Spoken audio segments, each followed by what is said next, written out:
नमस्ते बच्चों, स्वागत है आप लोगों का हमारे YouTube चैनल में। तो आज की इस वीडियो में हम लोग स्टडी करने वाले हैं आपका हिंदी का पार्ट 3, जिसका नाम क्या है, गाना बजाना। तो यहाँ पर एक निबंध दिया गया है जिसके लेखक हैं रामवृक्ष बेनीपुरी जी। इनका जन्म हुआ था 1899 मुजफ्फरपुर बिहार में और इनकी मृत्यु हुई थी 1968 बिहार में। इनका परिचय देख लेते हैं। तो रामवृक्ष बेनीपुरी जी बहुमुखी प्रतिभा के स्वामी और यशस्वी रचनाकार है और ये निबंधकार के रूप में प्रसिद्ध हैं। ठीक है, निबंधकार मतलब क्या, निबंध लिखने वाले। इनकी प्रमुख कृतियां देख लीजिए तो अमर ज्योति, तथागत, ये सभी इनके नाटक संग्रह हैं। उसके बाद माटी, गेहूं और गुलाब, ये इनके निबंध हैं। फिर पतितों के देश में, कैदी की पत्नी, ये उपन्यास है। फिर चिता के फूल, जीवन तरु, ये सभी इनके कहानी संग्रह हैं। और यात्रा साहित्य में है पैरों में पंख बांधकर, ठीक है, माटी की मूर्तें, लाल तारा, ये सभी इनके शब्द चित्र संग्रह हैं। और नया आदमी, ये क्या है, कविता संग्रह है। ठीक है, तो ये सभी इनकी कुछ प्रमुख कृतियां हैं। अभी हम लोग गद्य संबंधी देख लेते हैं। तो प्रस्तुत निबंध में लेखक रामवृक्ष बेनीपुरी जी ने विविध देशों के वाद्यों एवं उनके बजाने के ढंग का वर्णन किया है। मतलब अभी जब आप ये पाठ पढ़ोगे तो आपको समझ में आएगा। ये जो आपका पाठ है, ये जो निबंध है ना, इसमें रामवृक्ष बेनीपुरी जी ने किसका वर्णन किया है, तो अलग अलग देश में जो बाजे होते हैं और उनके जो बजाने का ढंग होता है उसके बारे में यहाँ पर उन्होंने बताया है।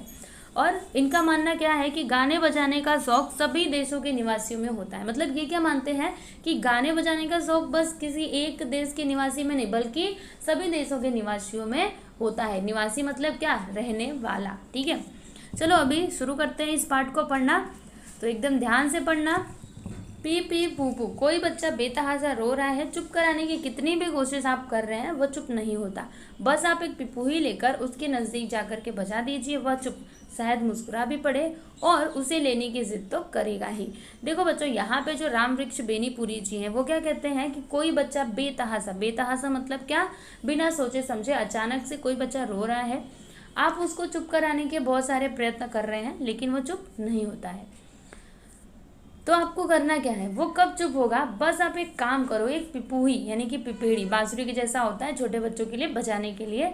ठीक है, तो जब आप एक पिपूही उसके नज़दीक में ले जा करके बजा दोगे वो एकदम से चुप हो जाएगा। ठीक है, अभी तक आप जितना उसको कोशिश कर रहे थे चुप कराने के लिए तभी वो चुप नहीं हो रहा था, लेकिन जो ही आप पिपूही को बजाएंगे वो एकदम चुप हो जाता है। और ऐसा भी हो सकता है कि वो मुस्कुरा पड़े यानी हंस पड़े और उसे लेने की जिद तो वो करेगा। ये तो पक्की बात है कि आप पिपूही लेकर के गए, उसके सामने आपने बजाया, वो चुप भी हो गया, हंस भी दिया, लेकिन लास्ट में वो क्या करेगा, तो वो सोचेगा कि वो पिपूही उसको मिल जाए, वो उसको लेने की तो जिद करेगा ही, है ना। बाजे में यह करामात है ही। बाजा मतलब बाजा एक ऐसी चीज है जिसमें यह कमाल है ही, जो रोते हुए बच्चे को भी चुप करा दे। पहले तो इतना प्रयत्न किया लेकिन वो चुप नहीं हो रहा था, बस वो बाजा लेकर क्या है, एक पिपीड़ी क्या है, बाजा ही है ना, तो वो लेकर क्या है और उसके सामने ला करके बजा दिया, वो एकदम से चुप हो गया। ठीक है, चलो अभी आगे देखते हैं। लोगों का तो कहना है कि जिस समय मनुष्य जाति अपने बचपन में रही होगी, विद्या बुद्धि का आज जैसा विकास नहीं हुआ होगा, उस समय भी उसमें गाने बजाने का शौक जरूर होगा। यहाँ पे लेखक जी लिख रहे हैं कि लोग कहते हैं, क्या कहते हैं कि जब मनुष्य जाति अपने बचपन में रही होगी, बचपन में रही होगी मतलब क्या, जब विद्या बुद्धि का आज जैसा विकास नहीं हुआ होगा तब भी, ठीक है, आज जैसा विकास हमको देखने के लिए मिलता है, जब मनुष्य का इतना सारा विकास नहीं हुआ होगा तब भी मनुष्य के अंदर गाने बजाने का शौक तो जरूर होगा। यानी लेखक को एकदम कंफर्म है कि जब आज जैसा विकास नहीं हुआ होगा फिर भी मनुष्य के अंदर गाने बजाने का शौक तो होगा ही। फिर आगे कहते हैं कि गाने के जरिए हम क्या करते हैं, अपने दिल के उच्च श्वास को प्रकट करते हैं। उच्च श्वास मतलब क्या होता है, लंबी सांस होता है। अभी यहाँ पे क्या होगा, भाव हो सकता है। ठीक है, तो मनुष्य क्या करते हैं, गाने के जरिए अपने अंदर के भावों को वो प्रकट करते हैं। और बाजा क्या करता है, तो उसे भड़काकर और दिलचस्प बना देता है। यानी अभी कोई गा रहा है तो हमको वो सुनने के लिए अच्छा लगता है, लेकिन अगर उसी के साथ वो बाजा भी बजने लगे तो और भी अच्छा लगता है ना। हमको ऐसा लगता है वो गाते जाए। तो बस यहाँ पे वो जो लेखक जी वो यही कहते हैं कि बाजा उसे क्या करता है, उस गाने को भड़काकर और दिलचस्प बना देता है और इंटरेस्टिंग बना देता है।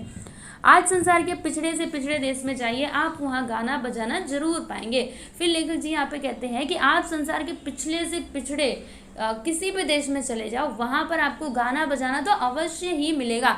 कोई भी ऐसा देश नहीं है जहाँ पर कोई बाजा ना हो और कोई गाना ना गाता हो। हर जगह लोग गाते हैं और लोग बजाते हैं। चलिए अभी आगे बढ़ते हैं।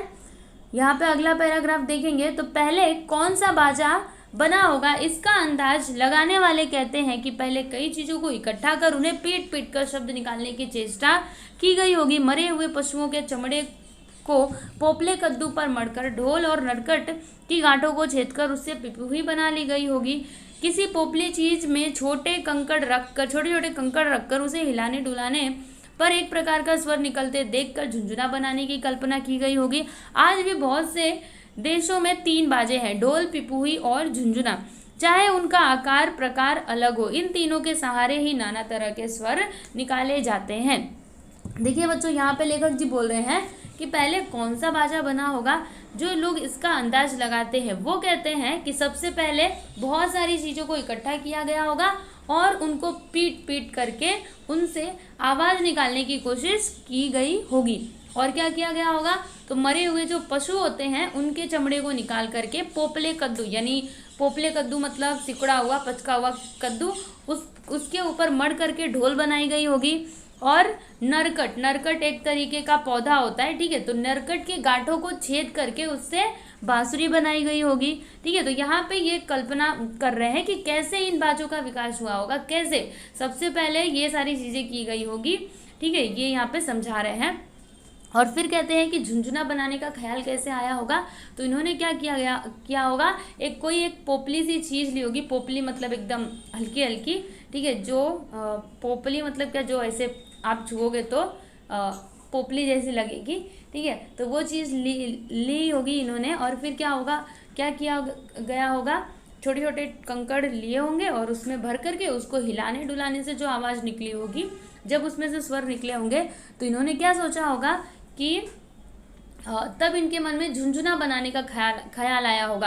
क्योंकि झुंझुना कैसा होता है, उसमें आपने देखा होगा छोटे बच्चों का झुंझुना, उसको हम लोग ऐसे बजाते हैं, उसमें इस तरीके की घंटी जैसी होती है गोल गोल, तो जब हम उसको हिलाते हैं तो जब वो आपस में ऐसे लड़ते हैं तब जाके उनसे आवाज़ निकलता है ना। तो ऐसे करके झुंझुना बनाने का ख्याल मनुष्य के मन में आया होगा। उन्होंने पोपली चीज़ ली होगी, उसमें छोटे छोटे कंकड़ डाले होंगे और फिर उसको हिलाने डुलाने से स्वर निकलता देखकर इनके मन में क्या विचार आया होगा, तो झुंझुना बनाने का विचार आया होगा। ठीक है, और यहाँ पे वो बता रहे हैं कि आज भी बहुत से देश ऐसे हैं जहाँ पर 3 बाजे हैं। कौन कौन से, तो ढोल, पिपीही और झुंझुना। ढोल यानी पता है आपको, पिपीही मतलब बांसुरी जैसा, और झुंझुना मतलब ऐसे हिलाओ तो झुंझुन करके बजता है। ठीक है, तो बहुत से देशों में ये बाजे पाए जाते हैं, चाहे उनका आकार प्रकार अलग हो। मतलब हर देश में ये 3 बाजे तो होते ही हैं, भले उनका आकार अलग हो, कि इस देश में दूसरे तरीके से है, दूसरे देश में दूसरे तरीके से है, लेकिन बाजे तो सेम ही रहते हैं। मतलब उनका आकार यानी उनका जो स्ट्रक्चर है वो भले ही अलग हो, लेकिन झुंझुना, ढोल और पिपीही ये तो पाए ही जाते हैं।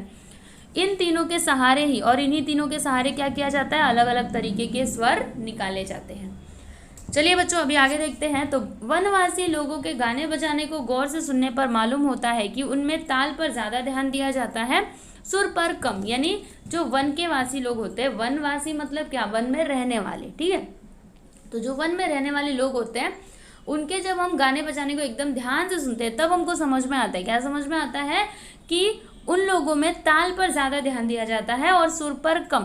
ताल मतलब क्या होता है बच्चों, जैसे कि ध्वनि, ठीक है, जो साउंड निकलता है, बाजा, वो हो गया आपका ताल, है ना, ताल जैसे ताली बजाते हैं वो। और सुर मतलब क्या, जो आप गा रहे हो, आपका टोन, आपकी आवाज़। ठीक है, तो सुर पे ये लोग कम ध्यान देते हैं और ताल पे ज़्यादा ध्यान देते हैं।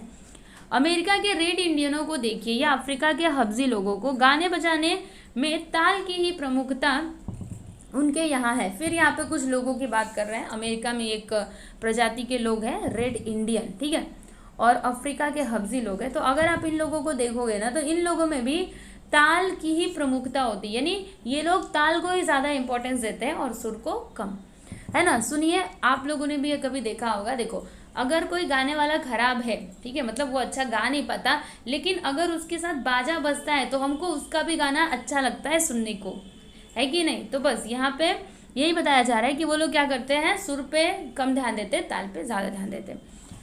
फिर क्योंकि ताल अगर अच्छा रहेगा तो भी वो सुनने में अच्छा लगेगा, और अगर ताल ही बेकार रहा, कोई कितना भी अच्छा गाए, बाजा बेकार बज रहा है, तो फिर उसका कोई फ़ायदा नहीं है, तब तो वो अच्छा नहीं लगता है। फिर आगे देखो क्या दिया गया है इसमें कि रेड इंडियनों का टमटम और हब्जी लोगों का ढोल ताल ही देता है। और जो रेड इंडियन लोग होते हैं उनका टमटम और हब्जी लोगों का ढोल क्या देता है, ताल देता है। हब्जी लोग तो ढोल बजाने में इतने उस्ताद हैं कि उन्होंने ढोल की भाषा का इजाद कर लिया है। एक जगह कोई ढोल बजा रहा है, दूसरा मीलों की दूरी पर बैठा उस ढोल को सुनकर समझ लेता है कि वह क्या कह रहा है। अभी सुनिएगा, ये लोगों ने क्या किया है, ये जो हब्जी लोग हैं इन्होंने क्या किया है कि ये लोग ढोल बजाने में इतने माहिर है कि इन्होंने ढोल की भाषा तैयार कर ली है। मतलब एक आदमी बैठ करके इधर ढोल बजा रहा है और उससे दूरों मीलों पर बैठा आदमी जो बैठा हुआ है वो समझ जाएगा कि ये ढोल के जरिए क्या कहना चाहता है। मतलब जैसे हम लोग मुंह से बोल करके अपनी बात को बताते हैं, ये लोग क्या करते हैं, बिना मुंह से बोले ही अपनी बात को बता लेते हैं, मतलब खाली बस ढोल बजा करके। सोचो ढोल बजाने में लोग कितने माहिर हैं। चलो अभी आगे देखते हैं। तो गाने बजाने का शौक जैसा कि कहा गया है पिछड़े से पिछड़े देश के लोगों में भी है। मध्य अफ्रीका के लोग खूब गाते बजाते हैं और उनका गवैया दल जहाँ जाता है उसे पूरा सम्मान मिलता है। अभी यहाँ पे लेखक जी क्या कह रहे हैं कि गाने बजाने का शौक तो सब में होता है, जैसा कि कहा गया है पिछड़े से पिछड़े देश के लोग भी गाते हैं और बजाते हैं। और जो मध्य अफ्रीका के लोग हैं, यहाँ पे एक देश की बात की जा रही है, तो जो मध्य अफ्रीका के लोग हैं वो क्या करते हैं, खूब गाते और बजाते हैं। और उनका जो गवैया दल होता है, गवैया दल मतलब गाने वाला दल, ठीक है, टीम होती है ना, गाने वाली टीम होती है ना, तो वैसे ही इनका जो गवैया दल है वो जहाँ भी जाता है उसको पूरा सम्मान मिलता है। किंतु वहाँ के गवैयों पर एक आफत है। अब कौन सी मुसीबत है, तो किंवदंती है। किंवदंती मतलब बस ये खाली बस बोलने के लिए, सच में ऐसा हुआ कि नहीं किसी को पता नहीं है, लेकिन ऐसे ही मुंह से बोल बोल करके ये वायरल हुई है, ठीक है। तो ये किंवदंती है। लोग कहते हैं कि जो सबसे अच्छा गाता था, वहाँ पे जो सबसे अच्छा गाता था, राजा उसकी आंखें निकलवा लेता था, जिससे गवैया राज्य छोड़कर दूर देश न चला जाए। जो लोग अच्छा गाते थे उसको राजा क्या करता था, उनकी आंख निकलवा लेता था। क्यों निकलवाता था, कि ये जो गवैया है, ये जो इतना अच्छा गाता है, ये राज्य छोड़ के ना जाए, मेरे राज्य में ही रह करके ये गाए, ठीक है। इतना समझ में आया। चलिए अभी आगे देख लेते हैं। तो आगे लेखक जी क्या कहते हैं कि हर पूर्वी देश का एक न एक बाजा मशहूर है। जिस प्रकार भारत में वीणा प्रसिद्ध है, हमारी सरस्वती देवी भी वीणा ही बजाती हैं। इसे भारत का राष्ट्रीय बाजा समझा जा सकता है। यहाँ पे लेखक जी का कहना है कि हर पूर्वी देश का एक न एक बाजा मशहूर है। मशहूर मतलब जैसे हम लोग मशहूर मतलब क्या है, जैसे हमारे यहाँ पे वीणा मशहूर है, वैसे ही किसी और देश में कुछ और मशहूर होगा, ठीक है। तो हर पूर्वी देश में एक न एक बाजा तो मशहूर है। जैसे भारत में वीणा, और जो हमारी सरस्वती देवी है उनके हाथों में भी क्या रहती है, वीणा ही रहती है। आपने देखा होगा सरस्वती माता को, जब वो उनके चित्र को आपने देखा होगा तो उनके हाथों में क्या होती है बच्चों, वीणा होती है, ठीक है। तो यहाँ पे लेखक जी कह रहे हैं कि हमारी जो सरस्वती माता है वो भी वीणा ही बजाती है, और इसे भारत का राष्ट्रीय बाजा भी समझा जा सकता है। मतलब ये जो वीणा है इसको हम लोग भारत का राष्ट्रीय बाजा भी समझ सकते हैं। इसको हम बोल सकते हैं ये क्या है, भारत का राष्ट्रीय बाजा है। चीन के ऐसे बाजे का नाम राजा है, और चीन का ऐसा कोई बाजा है तो उसका नाम क्या है, राजा है। हमारे यहाँ पे वीणा है, उनके यहाँ पे कोई ऐसा बाजा है, अभी होगा उनके यहाँ पे कोई बाजा, तो उसका नाम क्या है, राजा बाजा। एक काठ का तख्ता लटका रहता है। अभी वो बताया जा रहा है कि कैसा बाजा है, ठीक है। देखो यहाँ पे एक काठ का तख्ता लटका रहता है जिस पर 16 पत्थर के टुकड़े 2 पंक्तियों में सजाए रहते हैं। सुनो, एक काठ का तख्ता, ठीक है, तख्ता लटका रहता है यानी कि दफ्ती जैसा, जिस पर क्या किया जाता है, 16 पत्थर के टुकड़ों को 2 पंक्तियों यानी कि 2 रो में सजाए जाते हैं, जिन पर एक काठ की मुंगरी मतलब क्या, हाथों से कोई पकड़ने वाली लाठी, ठीक है, उससे क्या किया जाता है, हल्के हल्के मारकर उससे नाना मतलब अलग अलग तरीके के स्वर निकाले जाते हैं।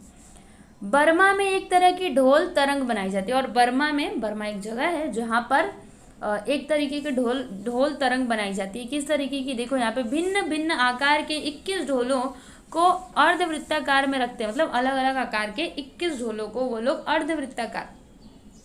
अर्धवृत्ताकार मतलब क्या, आधा वृत्त, ठीक है। पूरा वृत्त तो होता है, आधा वृत्त अर्धवृत्ताकार मतलब क्या, आधा वृत्त। तो ऐसे करके ढोलों को वो लोग रखते हैं और फिर क्या होता है, और बजाने वाला उसके बीच में बैठकर या खड़े होकर उन्हें बजाता है। मतलब जो बजाने वाला रहता है वो या तो बैठ करके या फिर खड़े होकर के उन ढोलों को बजाता है। और जापानी लोग क्या करते हैं, आज सबके बारे में जानेंगे कि कौन लोग कैसे करके बाजे बजाते हैं, ठीक है। और सभी बाजों के नाम भी जान लेंगे। जापानी लोग बांस के पोपले टुकड़ों को क्रम से रखकर उन्हें पीटकर एक प्रकार की दिलचस्प स्वर तरंग निकालते हैं जिसे एंगलोंग कहते हैं। और जो जापानी लोग होते हैं ना वो क्या करते हैं, तो बांस के जो पोपले टुकड़े होते हैं, पोपले मतलब जो झुक जाते हैं, उनको क्या करते हैं, क्रम से रख करके उनको एक क्रम में रखते हैं, एक लाइन में रखते हैं और फिर उनको पीट पीट करके एक बड़ी ही इंटरेस्टिंग सी आवाज़ वो लोग तरंग निकालते हैं जिसे क्या कहते हैं, एंगलोंग कहते हैं। फिर जापान में भारत के समांतर के संयोग से बने बाजों की भी बड़ी कदर है। और जापान में जैसे हमारे यहाँ पे सारंगी होती है, वीणा होती है, उसके बाद सितार होती है, ये सभी कैसे तार वाले बाजे होते हैं। आपने सारंगी देखी होगी तो उसमें कैसे ना तार लगे होते हैं, तार, ठीक है। और उन तारों को जब छेड़ते हैं तब जाके उसमें से स्वर निकलते हैं, राइट। तो भारत में ये जो तार वाले बाजे होते हैं ये बड़े ही प्रसिद्ध है, इनका बड़ा ही सम्मान किया जाता है। तो भारत के जैसे जो जापान के लोग हैं, जापान में भी जो तार वाले बाजे होते हैं ये बड़े ही प्रसिद्ध हैं और लोग इनका बड़ा ही सम्मान करते हैं, ठीक है। चलो अभी आगे देखते हैं। तो उत्तरी अमेरिका के रेड स्किन जाति के मस्त गवैये होते हैं। और उत्तरी अमेरिका के रेड स्किन जाति के जो लोग होते हैं वो बड़े ही अच्छे गवैये होते हैं।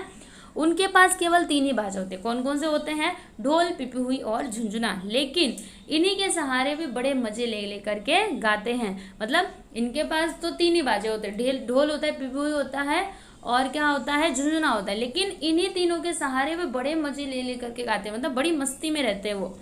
अमेरिका के कुछ आदि निवासी एक विचित्र ढंग के ढोल का प्रयोग करते हैं। एक छोटे से ढोल में पानी रख देते हैं।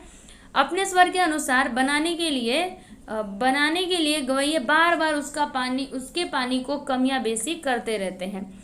और अमेरिका के कुछ आदि निवासी हैं जो क्या करते हैं, एक विचित्र तरह का ढोल वो लोग बजाते हैं, ढोल का प्रयोग करते हैं। क्या करेंगे, एक छोटे से ढोल लेंगे, उसमें पानी रख देते हैं और फिर अपने स्वर के अनुसार, मतलब उनका स्वर जैसे रहता है उसके अनुसार वो लोग पानी कम या ज़्यादा, बेसी मतलब क्या होता है, ज़्यादा, ठीक है। तो कम या बेसी मतलब कम या ज़्यादा वो लोग कर लेते हैं अपने स्वर के अनुसार। चलो अभी आगे देख लेते हैं। तो आगे क्या है कि कुछ बाजे तो खूब ही विचित्र होते हैं और कुछ तो बाजे ऐसे हैं जो बड़े ही विचित्र होते हैं, बड़े ही अजीब से लगते हैं, हमको तो समझ में ही नहीं आता ये है क्या, ठीक है। न्यासालैंड टापू के गवैये एक प्रकार का बाजा बजाते हैं। किस प्रकार का बाजा बजाते हैं, तो जिसे बाजों की खिचड़ी कहा जा सकता है। देखो यहाँ पे लेखक जी बोल रहे हैं कि न्यासालैंड टापू के जो गवैये होते हैं वो एक प्रकार का बाजा बजाते हैं जिसको हम लोग क्या कह सकते हैं, बाजों की खिचड़ी भी कह सकते हैं। अभी बाजों की खिचड़ी इसको क्यों बोल रहे हैं, नीचे आप देखोगे, देखो ये लोग कैसे बजाते हैं बाजा, सुनो ध्यान से। पैर में अखरोट के छिलके बंधे रहते हैं, अखरोट पता है ना खाने वाला, तो उसके छिलके बंधे रहते हैं। उनके भीतर पत्थर के छोटे छोटे टुकड़े होते हैं। देखो अखरोट रहेगा, उनके छिलके, अभी छिलकों के भीतर क्या रहता है, तो पत्थर के छोटे छोटे टुकड़े रहते हैं। हाथ में एक तार वाला बाजा रहता है और उनके हाथ में कोई तार वाला बाजा है जो उनके हाथ में रहता है, जिसके सिरे से जिसका जो सिरा ऊपरी भाग जो होता है वहाँ से, मतलब सिरे से ना घंटी लटकी रहती है। फिर क्या होता है, देखो हाथ में एक तार वाला बाजा रहता है जिसके सिरे से घंटी लटकी रहती है जब वे गाते हैं, ठीक है। ऐसा उनका आपने स्ट्रक्चर देखा कैसा रहता है। अब देखो जब वे गाते हैं एक ही साथ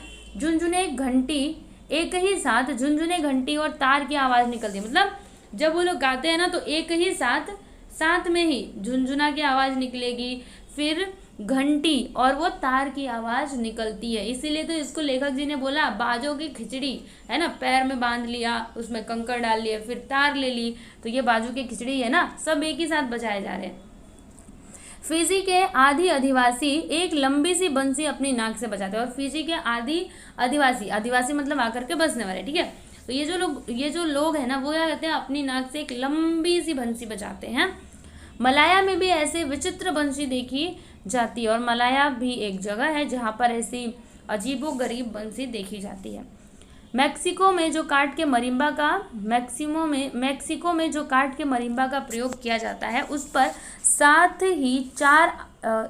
एक साथ ही चार चार आदमी तक बजा लेते हैं। हमारे देश का सिंगा भी दूसरे देशवासियों के लिए कुछ कम आश्चर्यजनक बाजा नहीं है। फिर यहाँ पे देखो मरिम्बा के बारे में लेखक जी बता रहे हैं कि मेक्सिको में काठ का जो मरिम्बा भी एक तरीके का बाजा ही होता है जिसको बजाया जाता है, ठीक है। तो उस पर ना एक समय में चार चार आदमी लोग उसको बजा लेते हैं, ठीक है। तो ये भी एक आश्चर्य ही है। और हमारे देश का एक बाजा है सिंगा, जो सिंह के आकार का है, वो भी लोगों को कम आश्चर्यचकित नहीं करता है, क्योंकि बाहर वाले जब देखते हैं दूसरे देश वाले तो वो लोग भी आश्चर्यचकित हो जाते हैं कि ये किस टाइप का बाजा है, ठीक है बच्चों। तो यहाँ पे ये आपका जो पार्ट है ये कंप्लीट हुआ, गाना और बजाना। चलिए अभी शब्द वाटिका देख लेते हैं।